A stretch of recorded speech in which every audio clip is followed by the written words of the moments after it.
Thanks for joining us today. We have a special edition of the show. It's specifically for small business owners that are trying to navigate their way through the COVID-19 crisis. We've got the Small Business Association of Michigan, Rob Fowler and Brian Callie here, and we've got lots to talk about. Let's get to it.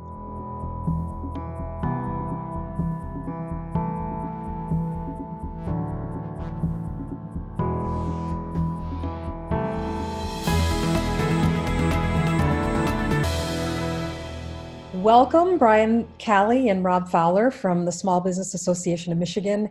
It's so nice to have you on again this week. I have been following the messaging coming out of SBAM. I follow your 3 p.m. Facebook Live chats with business owners every day. And it's really been an amazing journey going on with you two. So it's great to have you here. We're doing sort of a weekly wrap up here on what happened last week. We're filming this on Thursday evening, so just know that some things are probably happening between Thursday and Sunday, but the big stuff really has come out, and now we're starting to dig into some of those details. Brian, I noticed you've got an interesting background. You seem to be in your car. Why don't you let us know why, and then also let us know what's going on at SBAM right now. Yeah, thanks, Lisa. I do these in my car because I have 3 kids and a dog at home, and there's just there's no peace in the home for doing a TV show. So but there's so much happening. The situation is still every day so much change, and the job of the Small Business Association of Michigan is to stay on top of those changes and communicate it to our members. This whole week, this past week, has really been geared toward helping our members get in the best possible position that they can be in to apply for a Paycheck Protection Program loan, the type of loan that gets forgiven at the end of it if they maintain their payroll. So this is it's an exciting opportunity that we don't see happen very often from the federal government, where there's something actually specifically for small business owners.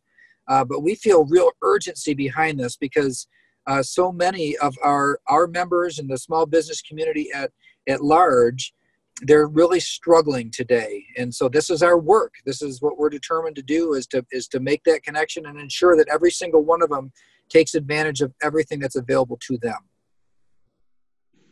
Well, thank you. We appreciate you getting in your car and updating us. I can't be that comfortable.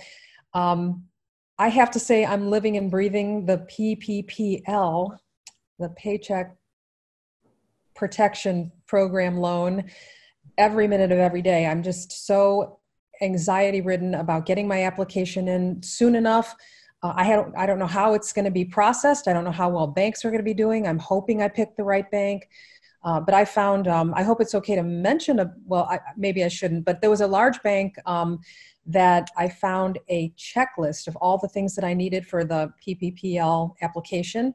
And that's what we've been following, is that checklist. So, but it's worrying. So, Rob, let's start with you. What are some of your observations that have arisen since we last spoke? It's a very serious situation today. Put it in perspective, and then tell us what experts are saying. Yeah, thanks, Lisa. We have, I think, like most of our members, we've kind of found a way to continue to do what we do. We're doing it remotely. I think we found a rhythm that sort of every day we start with a team meeting, and we answer questions from small businesses across the state that are pouring into our website at sbam.org. And, we sort of run the traps of what's happening new, and then we do a daily briefing at 3:00 every day. That's been our pattern, to make sure we have the latest information and bring that to our members. I think in perspective, what happened since last week, the deadline, if you will, got pushed out. And originally there was a presidential order and a state executive order. It looks like there's a sort of a line to the next date is April 30th. We know that the economy will be essentially closed down until April 30th. A lot of hope that we can begin to open it up after that. But part of the challenge we have is there is just simply no way to push the pause button on a business or on the economy. And then just start it up again. It doesn't work that way. And I think part of the challenge we're having is how do companies literally stay in business? And so you've just mentioned this PPP, the Paycheck Protection Program. I believe it is a lifeline from the Congress.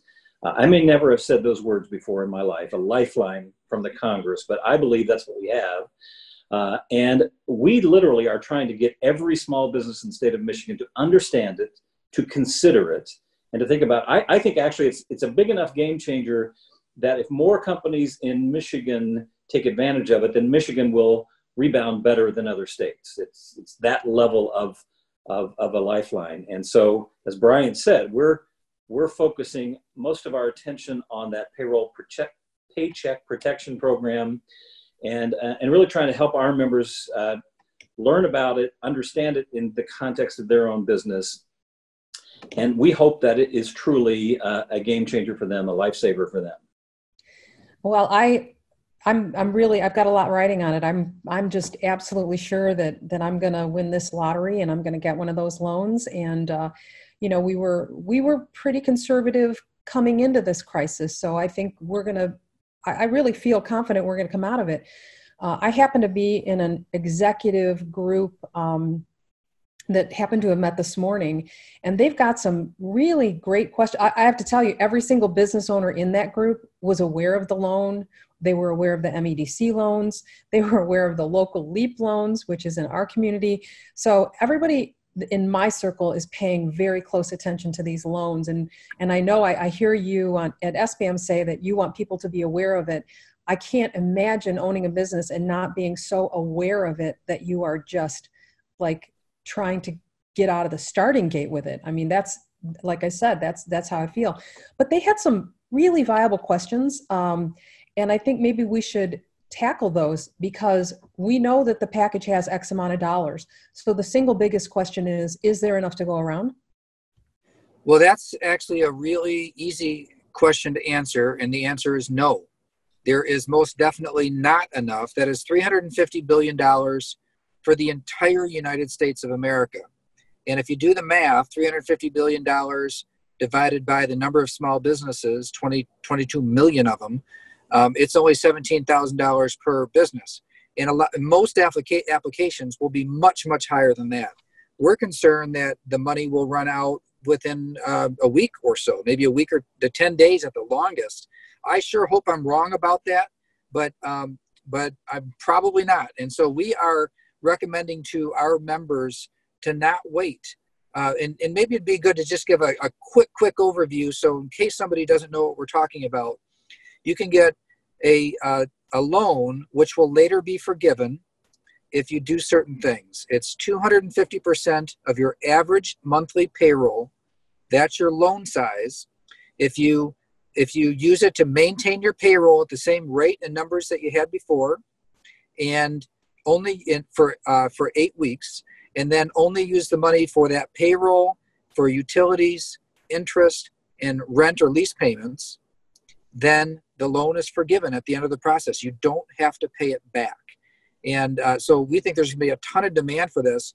But we're also concerned that there are a lot of businesses that they're not plugged into our daily briefings. They don't have a banking relationship or a CPA relationship where they're looking out for them and kind of, bringing this to them. So we feel an urgency that we've got to get it out to the ones that aren't plugged into business organizations, that aren't part of their local Rotary Club, and just haven't really found a way to connect. We got to find all of them. Yeah. So I immediately, in my brain, I'm a visionary in the business. And so I'm always thinking about the what else.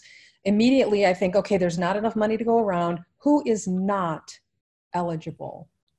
So maybe you can help answer that question, because I don't know who. It seems like, I've got a very simple business, 10 employees, not a complex thing. Who is not eligible for this loan? Well, almost every business will be eligible for the loan. If you've defaulted on an SBA loan before, then you will not be eligible for the loan. in the forgiveness of it. So you're out of the mix if you've had a previous default with an SBA loan. But sole proprietors and just regular businesses, S corporations, C corporations, LLCs, they all are included in it, as are 501c3s. So charity organizations, 501c3 organizations are also eligible, all under the same terms. There is a provision for 1099 contractors. However, the IRS has said that those will not be available until April 10th. So April 3rd is when the Paycheck Protection Program forgivable loans start for almost everybody, or started for almost everybody. April 10th is when those 1099 contractors, which will have a different set of rules, are supposed to be able to apply. So now I have a friend who owns a company that actually sells franchises. They do business globally. And I believe her business, even though the corporate offices are here in the States and Michigan, are over. So it's really technically a foreign business. Would her business be eligible? It's only to support employees and wages in this country. So the answer is kind of, there's not an all in or all out answer in that situation as you described it. But if you have a situation where you have some employees or an affiliate overseas and you have some here in this country, you should assume that nothing outside the borders of our country can be included in any of the calculations or any of the support.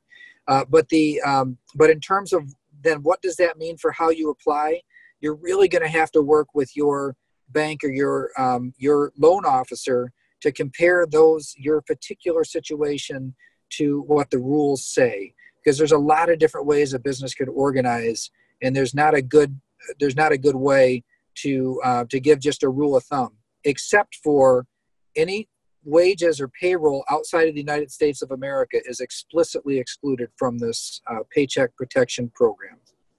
So I was on, I've been listening in regularly to your 3 o'clock Facebook Lives, and someone was asking a question that owned multiple businesses as well. And that's a very, very common scenario. Business owners, people who start businesses, we are prolific at thinking there's another business in me. It's kind of like if you're a writer and you've got another book in you. If you're a business owner, oftentimes you're thinking, I could make this a business as well. If you own multiple businesses, let's say you own 20% in this business and 100% in this business, how is that working? Well, this part is not exactly clear because as we record this show, we're still waiting on additional guidance. We do know that they have, quote unquote, loosened up the affiliate standards.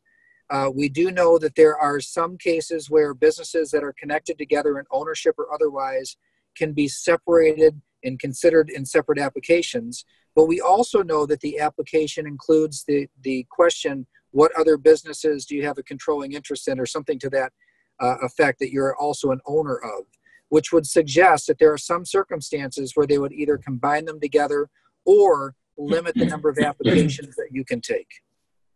I see. So what are some other of the nuances that I haven't asked? I mean, we spent an hour today talking about this loan application. What else should folks know? Well, let me take a shot at this one. I mean, I think one of the, we've been talking about this, it's forgivable. It's a forgivable loan. That is not something most people would be familiar with. So there's another word for it. It's a grant, but you do have to do some other things to make certain so you get the money. And if you do what is expected, then it will be forgiven. And what is expected is that it's spent on payroll, meaning you paying your employees. It is spent on rent or lease payments. It's spent on insurance payments, health insurance benefits can be eligible. You can spend it on debt payments of the company. And so long as you stay inside those expenses, and you don't, and at least 75% of it is for payroll, then it will be forgiven. That's the guidance so far. And I think to business owners in particular, there's some worry that if I take out a loan, actually the truth is in a time of uncertainty, taking out a loan is probably not your first instinct. And so the fact that this is a loan first and that's forgiven sort of on the back end makes some people pause. And so what we've been trying to say is just be clear about what are the conditions of forgiveness. And I think that's probably the biggest thing that companies are now trying to sort through is, if I get a loan and it's not forgiven, then have I actually saddled myself with more of a challenge. So I think eyes open, understand what it is, what it takes for it to be a forgivable loan. So another thing that I'm hearing from business owners is that even if I follow all of the rules and do this right, how do I really know that this loan is forgiven? Why would they even call it a loan in the first place if they're going to forgive it? Why not just grant the money? How do I know this will be forgiven, Rob? Well, maybe the better way to say it is it's a conditional loan. The way to say it is it's a conditional grant. So long as you do the things that are expected, it will be forgiven. It will be turned into a grant. Earlier today we had Senator Gary Peters on our daily briefing and asked him this question: for those who are skeptical, will it truly be forgiven? I think what the important thing he said is it's the intent of the Congress when they appropriated $350 billion that it will be forgiven so long as the companies do those simple things. That's the intent of the Congress, and if that's the case, then I think you can have assurance that it will be forgiven. Right, and now that you're saying that, I recall that one of the differences with this loan is that there is no personal guarantee. So generally with a loan, you have to put up your house or your car or your business or your cash flow or something. You have to say, I'm going to personally guarantee this loan, even though it's for my company. This is not the case for these SBA loans. Is that correct? That's correct. So the loans do not require a cash flow calculation. They don't require the personal guarantee be offered by the owner. So that does relieve some of the risk involved to the business owner if there's some concern that the federal government will not come through on the forgiveness. And in a lot of ways, when we deal with small business owners all the time, and small business owners, their antenna goes up every time somebody says something that sounds too good to be true. And so we spend a lot of time really digging into this to understand, okay, what are the catches? What could possibly get you into trouble? What are the things that could go wrong so that we could let our members know? But it really is a very straightforward proposal here. And there's a legal reason why these had to be done as loans. And part of that is just because the SBA can't do grants. It's just not something that they're statutorily authorized to do, but they can give you a loan and then not make you pay it back, which is functionally the same thing. But then the other thing that comes into play here is that they don't want to just give out grants. They want to give out money for a very specific purpose, keeping people on your payroll. And so if they gave it out and there was no accountability that you actually used it to keep it on the payroll, this forgiveness mechanism is the way that they ensure that before the loan is forgiven, you have to go back into your bank or credit union and show them the payroll records that you in fact did keep up your end of the bargain. So that kind of transitions me into some of that skepticism that we were talking about. And I know I have to say that the things that have been done and as quickly as they've been done have really given me hope that we're going to be able to get through this. But I have a friend in manufacturing. Again, this is for my group. Needed to lay off some people. They went and laid them off very early on. Large manufacturing operation. Those folks went for unemployment benefits and found that they're going to be making more money on unemployment than they were making working for her. So now she's worried that maybe her employees aren't going to come back to work. This is a major concern that we have, and an unintended consequence. But but predictable. We did let, as they were considering approving this in the Congress, we did let them know that we were concerned that this would provide a disincentive for people returning back to work. And so it may have been a better idea to say you get unemployment up to 100% of what you made in the work, but not more than what you made when you were working. So this is something that we're still going to have to work through. And we will be giving feedback when we hear from our members that they're not able to get people to come back to work for them. We will let the Congress know. Well, we appreciate that. Can we just maybe end with some good news, a story? I know you've got some amazing members. Is there anybody out there who's really helping with the cause? Well, maybe the one that has captured people's attention is the company Stormy Kromer. That is the iconic Michigan hat made up in the UP. They are cutters and sewers. That's what they do for a living. And they have literally turned that whole operation into making masks and gowns for the hospital systems up in northern Michigan. It's really just been a remarkable story of ingenuity and entrepreneurship and turning on a dime and being nimble enough to solve a problem. So Stormy Kromer is one of those stories that's really doing that right now. Well, that's good. I'm happy to end on a positive note. Thanks so much, and I'll see you next week. We're going to do this again. Have a good day.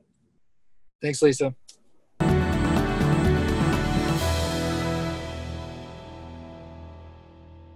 Hello everyone, and welcome to Focus on Tech. In this episode I'm going to talk to you about video chat etiquette, the things that we need to do and the things that we shouldn't do when we're on a video call. That could be a one-on-one video call with a Teams or a Skype or the type of a chat call, or it could be a larger group meeting which involves a lot of people. So one of the challenges with that larger group is that people are arriving and they're taking the first 5 minutes, sometimes longer, to make their technology work. We hear people chiming in at the start of the meeting, and 3 minutes later, here's another, and people have to stop and say, well, who just joined? And then, hey, do you have your mic working? And typically 5 minutes to 10 minutes of every one of these types of meetings is people messing around trying to get their tech to work. So my advice is, arrive early. Get there 5 minutes early, 10 minutes early if you need to. Make sure that your tech is working before the meeting starts. If you're the organizer, get there super early so that you can help people get online and get their stuff working. Secondly, don't start that meeting without an agenda. Okay, just like a normal face-to-face meeting, somebody has to bring the agenda, and don't send that around with an email and then have people say, well, when did you send it? I can't find it, and they're looking for the email, which is, again, wasting time in the meeting. All of these types of meeting applications, Zoom or Teams, have places where you can store files right in the meeting room, and you can share things. So do that ahead of time. Create that meeting room, put a shared doc in there. Leadership is really important in this type of a meeting, so don't just come to the meeting expecting someone else to do something. If you organized it, or if you have things that you're responsible for in the agenda, make sure that you come prepared to do that, and whoever's leading the meeting needs to run the meeting just as if it was a face-to-face meeting. Pay attention, okay, when you're there. Nobody wants to see you texting or spinning or turning or, oh, I'm falling asleep, because they can all see you and it's right there on their screen. So sit up straight, pay attention. When you're in the meeting, if you're not speaking, it's a good practice to mute your microphone. Nobody wants to hear a dog barking in the background or someone typing on their keyboard or coughing or these types of things. So mute your microphone, pay attention, know where the mute button is when you need to speak, unmute. There's sometimes tools where you can raise your hand to get someone's attention. There's often a chat window on the side too that you can have an offline chat one-on-one with somebody, so you don't have to say something verbally. Someone should be responsible for keeping time, just like a regular meeting. Someone should be responsible for note-taking. They can do that inside the meeting room. That's the best place to do it. Then everyone can see the shared doc and contribute to it, perhaps, as the meeting's going on. Okay, so get there early, come prepared, make sure your tech is working, mute your microphone. work with inside the tool that you have to get the documents shared, and so that people can enjoy the meeting experience and get something out of it. Do those things and you'll have a productive meeting. Focus on Tech, brought to you by Providence, making technology easier.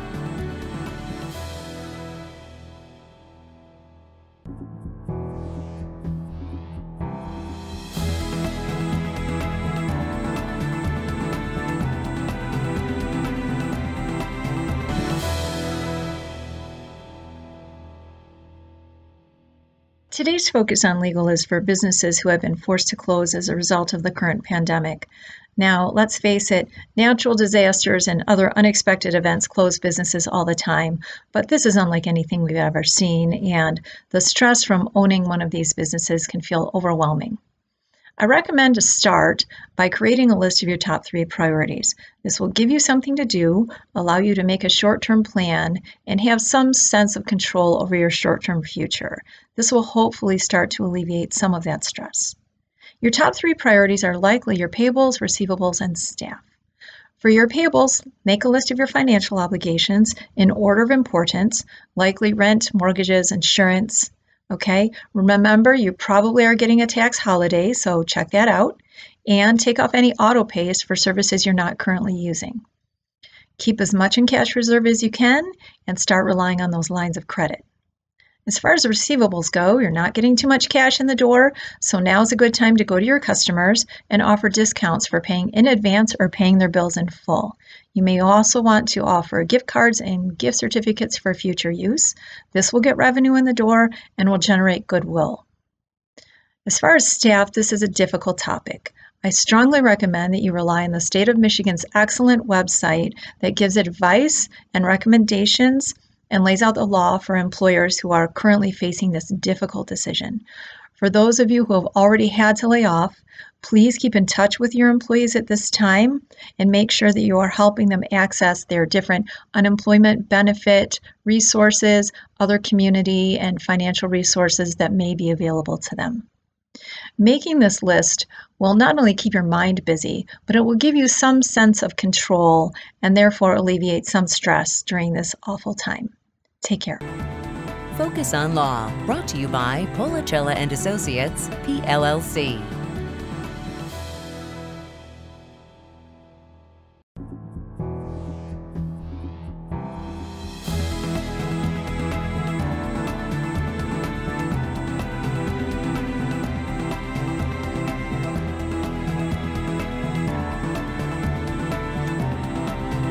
Thanks for joining us. We'll see you next week as we continue coverage for small business during the COVID-19 crisis. See you then.